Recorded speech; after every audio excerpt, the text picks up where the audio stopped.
काँग्रेस नेते पृथ्वीराज चव्हाण यांनी इंडिया आघाडीच्या विजयाचा विश्वास व्यक्त केलाय।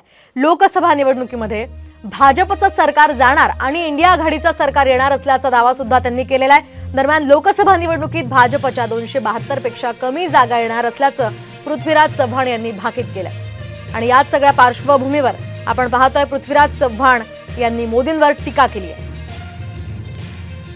ये इंडिया आघाड़ी की सरकार बनेगी। बीजेपी के जो पर्याप्त 272 है वो नहीं आ रहे हैं, बहुत कम रहेंगे उनके, और हर एक चरण में उनकी संख्या कम हो रही है। मुझे एक राज्य बताइए जिस राज्य में उनके 2019 के मुकाबले ज्यादा सीटें आ रही है, एक भी राज्य नहीं। अगर 272 से कम सीटें आएंगी या सरकार नहीं बन पाएगी तो भाजपा का नेता कौन रहेगा। और एक तरफ प्रधानमंत्री ने स्वयं 75 साल में रिटायर होने का नियम बनाया था, तो क्या अपने ऊपर वो नियम लागू करेंगे या नहीं करेंगे।